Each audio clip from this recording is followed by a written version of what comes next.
Outstanding এবং brilliant.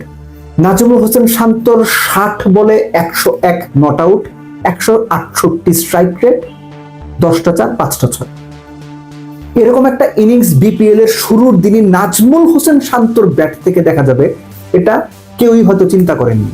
এবং একই সঙ্গে নাজমুল হোসেন শান্ত বোধহয় এই ইনিংসটা দিয়ে বিভিন্ন জায়গায় একটা বার্তা দেওয়ার চেষ্টা করলেন যে তাকে যেভাবে টি-20 থেকে বাতিলের খাতায় ফেলে দেওয়া হয়, যেভাবে তিনি টি-20তে পারেন না চলেন না বলে ট্যাগ লাগিয়ে দেওয়ার চেষ্টা করা হয়, সেগুলোর বিপক্ষেও ছোট্ট করে হলো একটা জবাব দিয়ে রাখলেন। এবং যেভাবে তিনি ইনিংসটা সাজিয়েছেন, প্রথম 26 বলে যখন 31 রান, তখন আমার আশপাশের অনেককেই বলতে শুনেছি, কেননা শান্তকে ট্রল করে তো মজা, শান্ত তো ট্রলের পাত্র আপনাদের অনেকের কাছে।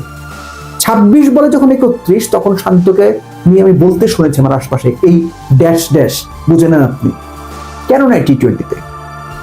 সেই ড্যাশ ড্যাশ শান্তই শেষ পর্যন্ত পরের ওই 26 বলের পরের 34 বলে 70 করলেন। শুধুমাত্র লেগ সাইডে খেললেন না, স্কোয়ার কাট, ড্রাইভ, পুল, হুক, সুইপ, সব রকম শট খেলে, উইকেটের চারপাশে খেলে, ক্যাপ্টেন্স নক খেলে, 190 চেজ ডাউন করে, মুশফিকের 50 দুর্দান্ত ইনিংস, মুশফিকের সঙ্গে 72 বলে 130 নট আউটের পার্টনারশিপ করে ম্যাচ জিতিয়ে মাঠ ছাড়লেন। আমাদের দেশের টপ প্লেয়ারদের কাছ থেকে আমরা এরকম ইনিংসই দেখতে চাই। মাঠে নামবেন, খেলবেন, খেলা শেষ করে আসবেন। নাজমুল হোসেন শান্তর এই ইনিংসটাকে আপনি যে কোনো বিবেচনাতে A1 grade, A+ grade, letter marks grade, top grade 10-এর মধ্যে 8 পাওয়া ইনিংস হিসেবে ট্রিট করতেই হবে। খেয়াল করে দেখেন, এই যে শান্ত ইনিংসটা খেললেন, এই ইনিংসটার সবচেয়ে সিগনিফিকেন্ট দিকটা হচ্ছে শান্ত কোনো সিচুয়েশনে প্যানিক করেন নাই। কোনো সিচুয়েশনে তিনি কোন বোলারকে কিভাবে মারবেন, কখন মিরাজকে লাস্ট বলে ডাউন দ্য উইকেট গিয়ে ছক্কা মারবেন, কখন ডাউন দ্য উইকেট গিয়ে খালেদকে ছক্কা মারবেন, ক্যালকুলেশন করে খেলেছেন। শান্তর মতো টপ প্লেয়ারের কাছ থেকে আমরা এরকম টপ ইনিংসই আশা করি।